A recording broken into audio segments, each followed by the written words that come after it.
Not that there's anything wrong with this one. This is probably my favorite. It's hard to pick a favorite, but I do love this guitar. Come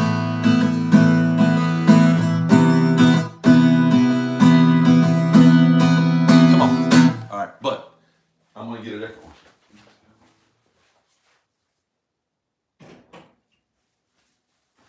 You're going to get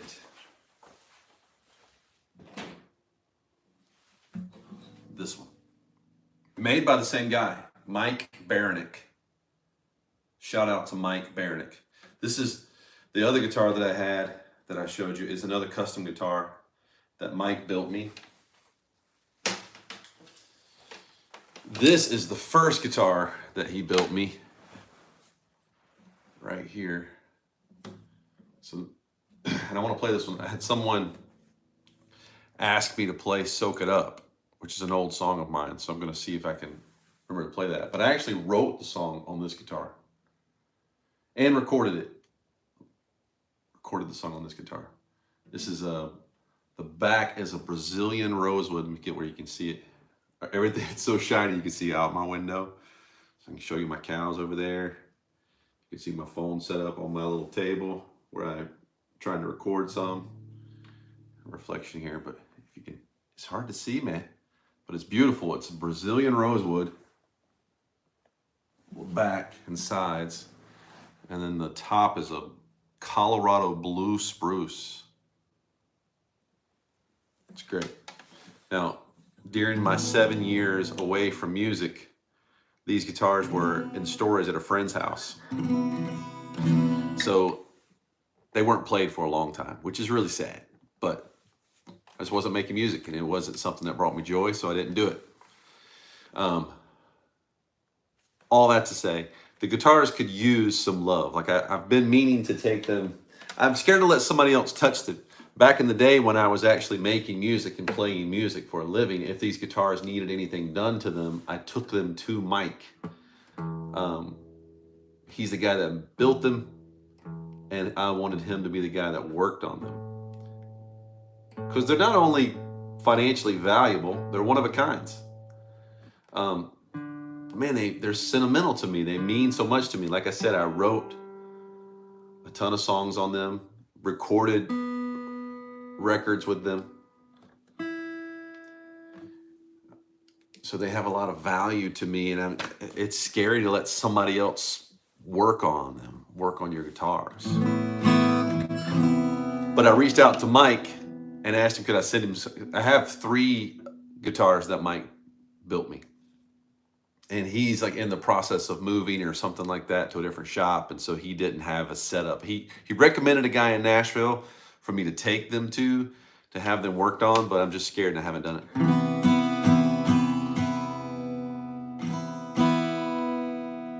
Today I asked on my stories, I asked for you to send me questions or request. And someone sent me a request for this one. I'm listening, okay? Like if I tell you a question or request, and I'm going to respond to you. This whole thing's about, there's a lot of art out there. They're like, oh, I'm not doing it like everybody. And they're just trying to be like everybody else. They're just trying to, I don't know. I say it this way. They're trying to be famous, whatever that means now. When I tell you I'm not trying to do that, I really want to connect with you. I don't think there's a single DM that I do not respond to. If there is, if you've ever DM'd me and I have not responded, I didn't get it. It got buried or something, because I always respond to them. It's what I missed about making music was connecting with people over music. And it's the reason why I'm back. It's so weird. Like when I have my phone set up like this, I think I'm supposed to look here. Maybe that's what to you looks like I'm looking at the camera. But then I catch myself looking at me just to make sure I'm in the camera, in the view of my phone. But when I'm looking at me, which is straight ahead, it makes my eyes go that way.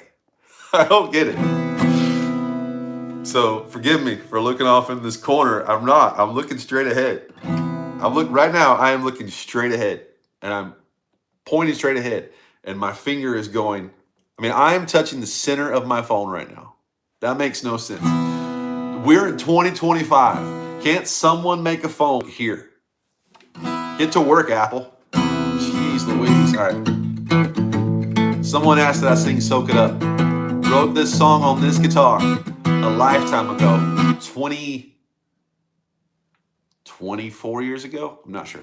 And I just saw the most amazing sunset while I watched as it sank into the sea. Bid another day goodbye by myself. I heard a bird sing the most beautiful song. Before the life of me, I can't remember that melody. Is it still freezing? Are we back?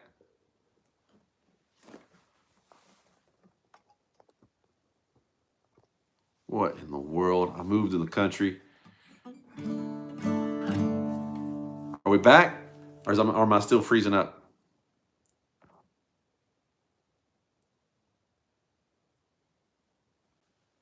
I'm sorry, guys. I live in the boondocks, dude. I'm a mile off the road. It's amazing I have internet, any internet at all. Sorry, April. I thought something was wrong. I had some people dropping out. I was like, man, something must be up. And it must be my connection. My connection's bad. People are losing me. What's up, Chris? How you doing, man? Mark, you asked me a question a while ago, but I didn't see it. It popped up and then it popped away so fast I didn't see it. Hey, Adassa. Good to see you.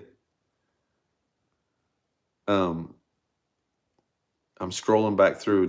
Mark asked me, do you remember a song you wrote many years ago called Don't Give Up? Oh man, no, I don't. I used to write like all the time, dude. That's what's so weird about my 7-year period away from music. It was actually 12 years without writing a song. I went 12 years without writing a song. When back in the day, I wrote all the time. I remember a song like that, Mark, but I don't remember how it went. That's a long time ago. But back then, I was just writing all the time. And I got signed to a deal and got to Nashville. And I had A&R guys and record label people. And so there was a time when I just wrote whatever I felt like writing, what I felt like I needed to say. But then when I got to Nashville and I signed a record deal, and you got all these people involved, it switched from that to writing what the people around me thought would work on radio or work on a record or something like that. And so it really quickly changed, like the incentive, the motivation to write changed from just whatever I want to write about to, well, does this work? And that's still what happens. Like the songs you listen to, some of them, of course, are all, organic. But a lot of the songs that you hear and love, they're intentional. There are people sitting down writing, trying to, they know what works. And so they write those songs. And then the more you hear them, the more familiar they are to you and me, the more we gravitate towards them. But it felt like a job, trying to guess what people would like. And over time, I lost my interest in doing it. Why is my nose itching? My allergies, I'm sorry. So I quit writing. I went 12 years without writing a song before last year, 2024, out of nowhere, starting to write again. And actually being able to sit down and write what I feel like I want to write. Because I have no desire for a record deal or to pursue radio, whatever that is now, or try to play the streaming algorithm thing. It doesn't mean anything anyways. I have millions of plays on Spotify. It doesn't mean anything. Artists get paid very little money from those streams. A sustainable career is a career where you actually build relationships with the people who like your music and connect with your music. And that's all I care about doing. So Well, now, Mark, now it's in my head that this is glitching again, and that you're not there. So every now and again, give me a thumbs up just to let me know that it's still working. Or it's going to be in my head that we've glitched out again.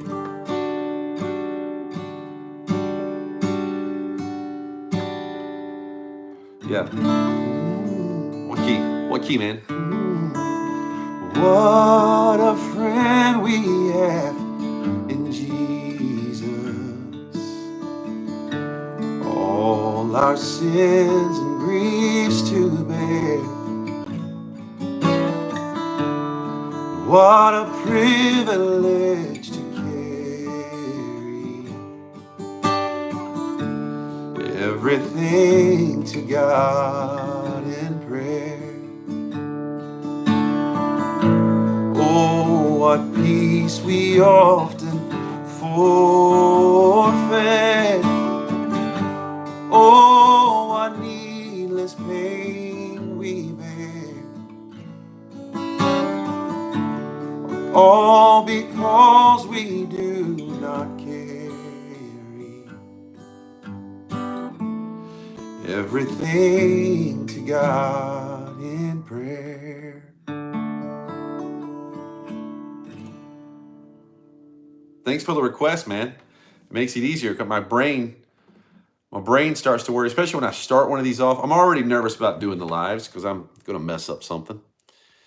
And as soon as I start doing them and people tell me it's glitching, we don't have a good connection, then it's just in my head. It's like, oh, this isn't even on. I don't even know if it's, I'm just sitting here talking to myself in my room. So it makes it easier when you make a request like that, man. Thank you for requesting it. So yeah, I'm just trying to connect again. Last year was just about writing and posting every day on social media. I post on Instagram just about every day as a discipline to reconnect. This year, starting in 2025, I began to be more intentional about it because I posted some things last year I wasn't proud of, after the fact. I sort of, under the pressure of self-induced, to just make myself the discipline to post a reel every day, I posted things that I wasn't really proud of. I mean, I'll tell you one. One night, I was watching some award show, and Beyonce won Country Album of the Year, which is whatever. All of the Grammys are political. Who's got the most power? It's not. She's not done anything that nobody else, that every other artist isn't doing. But for that album to win Country Album of the Year, I thought it'll be funny. I'll make a reel of me doing a cover of my favorite song from the Grammy Award-winning Country Album of the Year. I don't even know a whole song off of that album. So it was just a joke. Like I sat down with my guitar and I got up. I have no song to play from the Grammy Award-winning Country Album of the Year. I have no song. And it was just that. And I was just being goofy. I was forcing myself to post something every day. And sometimes I didn't have an idea and I posted it. Well, it blew up, man. I think that thing got a couple million views. And it became like this controversial thing. There were 3 people that were commenting. The person who agreed with me that it wasn't a country album of the year, although it was. The Grammys gave it, so it is. Of course it is. But you get my point. There were people who agreed with me that, how is that album a thing? There were people who disagreed with me and said, man, you're missing the point. This is a great album, and you're just missing it. You don't get it, which is valid. But then there was a third kind of person that was commenting. And this person hated the entire people group of 1 and 2, right? Like there were people who hated me because I didn't like the album and hated anybody who agreed with me that they didn't like the album. And then there were people who hated everybody who likes the album. That's crazy. Those people are crazy. How can you decide that you hate someone for the music that they like or do not like? That is crazy. And I didn't sleep for like a couple of nights. My wife was, "Are you okay?" And I was like, "It just bothers me that this is the world." Because I've been off of social media for 7 years. So to get back on and post something that, whether I agree with it or not, was a catalyst for this kind of fighting. And I was the one receiving and part of it.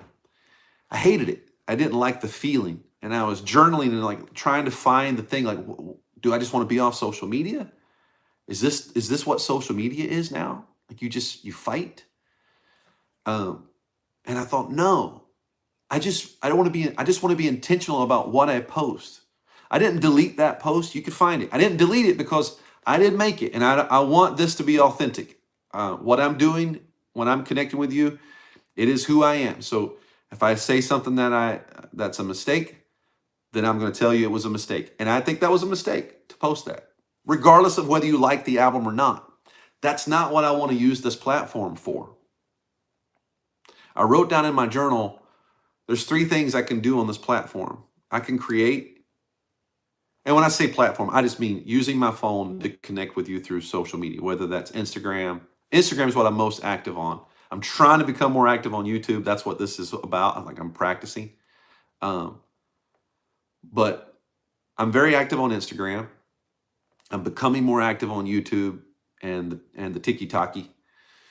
I don't know how to use Facebook. It doesn't make sense to me anymore. But I was writing down, is this what I want to use these platforms for? There's 3 things you could do. I think there's 3 things you could do with these platforms. One is what most people do. You can consume. You can consume content on these platforms, and that's fine. I say be careful. Be intentional about what you consume, because you are what you eat, and you are what you feed yourself on this thing. Be careful what you consume. But you can consume with this. You can create. That's really cool. I'm in my room right now writing songs and sharing songs with my phone and social media. That's amazing. And reaching new people. That's amazing. While my wife and my kids are upstairs. The third thing you can do, yes, you can consume. Create. To me, creating is connecting. So I am creating and I am connecting with you. I'm engaging with you. I don't just create and post it and never comment or never respond to you. I am creating to connect with you. But the third thing you can do is the worst thing you can do with this stuff. And it's just critique what other people create. If you're going to consume, consume. If you're going to create, create. Don't get on here and just critique what other people are doing all the time and think you're doing something good. That's what's wrong with social media. People get on here and they yell and they point their fingers and they fight and they feel like they've done something. You've done nothing. You've done nothing. You want to do something, create something that's good rather than critique something you don't like. And that's what I did wrong. I critiqued the music industry. I critiqued the Grammys. I shouldn't have done that. That was a waste of my time. What I should have done was write a song, share it on here, and connect with you. Shame on me for critiquing Beyonce's work. She's working. Shame on me for critiquing the music industry and the Grammys that hate me and my God. I shouldn't be critiquing them. I should be creating something good. Creating something good and then connecting with you. So there are 3 things you can do. Okay, people? You can create. You can consume. You can create. You can critique. The least of these is critiquing. Don't be a person that just walks around pointing your finger at everything that's wrong with the world and yelling and screaming about it and then feeling good about yourself. You've done nothing. The Good Samaritan did not point at the problem. The Good Samaritan did not get a group of people together and picket. The Good Samaritan became the solution. Don't just yell and scream and point at what's wrong. Create something good and then connect with people. That's what I want to do with this app. That's what all these apps, all this stuff, what I'm doing right now with songs and music and sharing with you. I am following the lead of the Good Samaritan. And instead of pointing at the problems I see in the world, instead of pointing at what I see the paths that so many men go down seeking success and lose their families. Instead of pointing at the guys that I think are doing that and pointing them out, I just want to be an example of something different. And instead of pointing at the people in the music industry that I think are doing it for the wrong reasons, which I could, it's in my head. I know a lot of this stuff. Instead of pointing at people who are doing it wrong, who are chasing the wrong things, I just want to be a different option. I want to do something different. Like the Good Samaritan, instead of pointing at the problem, I want to be the solution. And we can. We have the opportunity to create and share and connect. I want to take that to another level. That's why I've started my email list and why I encourage people to join my email list. Many of you have encouraged me. You wanted to support me. And I felt people were just sending me, I have this little option. My website that I built came with this little option on the bottom that allows people to tip, which I hate, because everywhere you go now, everybody wants you to tip them. And here I am, like with this little option at the bottom of my screen for tip. But the website that I built myself, the host builds it. They're a host that specializes in artists, and a lot of artists don't have any support. So the website has this option where people can tip me. And I started getting people. I would like open my email up, and I'd be getting tips. I got $10 here and $5 here and $50 here. Someone sent me a $100 tip just because they are enjoying what I'm creating. And that felt a little weird to me. I was grateful. I sent them all messages and thanked them. And I'm using that money to take my daughter out for coffee, or my wife out for dinner, or my son to go. The other day, my son and I went and had dinner together and went and watched a movie together. So people that are doing that and invested in me and my family, thank you. It takes all this time that I spend creating and sharing, and shows me that you value it. And then I take that value and I give it to my family, and they value it. And it's just this win-win-win for everybody. But I wanted to go further than that. So I created, for people who have been giving anyways, I created this thing on my website called the Farmhands. I don't know if that's a great name. If you think there's a better name, let me know. But I called it the Farmhands because they are the hands that help me do this out here on this farm. They're the people who are giving, not just scrolling, not just consuming, but helping me create, helping me. And so I'm calling them the Farmhands, the inner circle. If you got a better name, let me know. But that's what I came up with. And I put it on my website. It's at warrenbarfield.com. And for those that gave, I have sent them a subscription, and I'm letting people have the opportunity to join. And so you can join the Farmhands. You get everything else I'm already doing, but you get a lot more too. You get access before my email list gets it. Like my Farmhands already have access to my Christmas concert. And they get special access to the concert. They get to come early. My Farmhands get discounts on merchandise that I create. My Farmhands are getting access to music before anybody else is getting them. I've already sent my Farmhands a new song that no one else has heard. And they get insights and blog posts. But more than any of that, they get a seat at the table. What I mean by that is I'm asking them for input. They're going to get to speak into what I'm doing because I believe these are the people who get me, right? And we're like-minded. They see my values and what I am choosing to live, my convictions. And so I feel safe sitting at the table with them and sharing a song and sharing a thought and knowing that they're not just going to hit me back with some, critique for the sake of critiquing. Now, I'm open to constructive criticism. I want that. I want input. It is not good for man to be alone, and it's not good for me to be isolated in my head as a creative. And the Farmhands, my inner circle, they are a seat at the table that help me. They're literally helping me.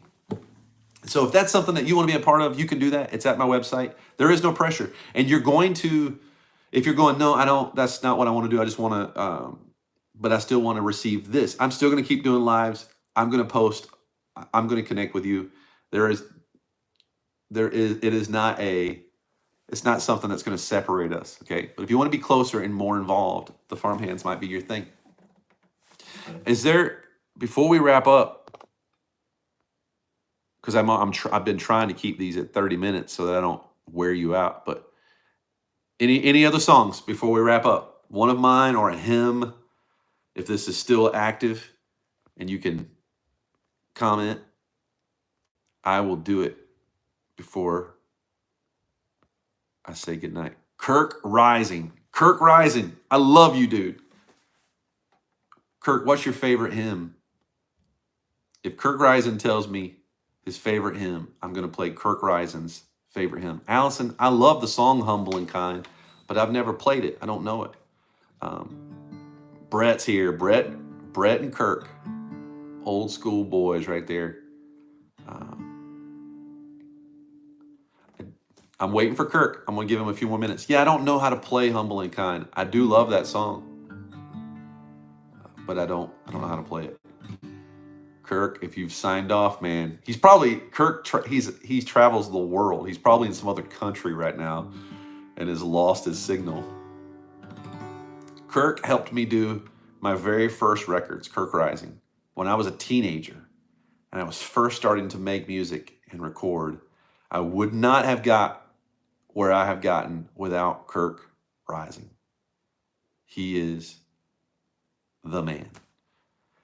I would sit next to me at his computer way back in the day. I mean, we're talking a long time ago. Would sit next to me all day long and help me create artwork for my CDs that I was making, help me put together studio time, help me make t-shirts, my first gigs that I played. Kirk Rising has been a mentor and a friend. There's been times he's been a father figure, although he's not old enough to be my dad. I mean, I guess he could, but he has just been the greatest dude. Someday I need to have him on here and just introduce you all to Kirk Rising. I'm going to say that name again because I just love him. All right, so he travels. He's an international youth minister. Youth leader. He travels all over the world. So who knows where he's at tonight? And he may have had to sign off. But someone said, "Love lifted me." Oh, my friend Mark. I said my friend Mark's on here.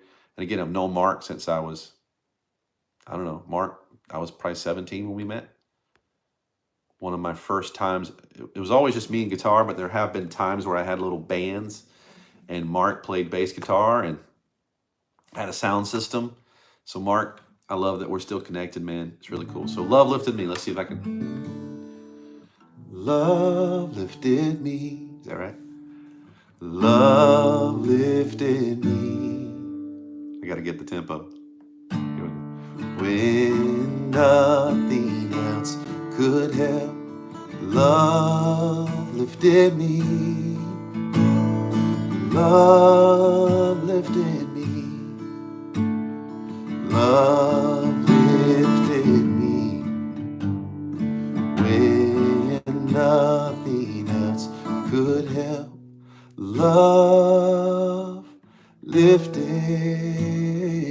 me. I'm going to practice that one, man. I like that song. One more time, come on. Love lifted me. Love lifted me.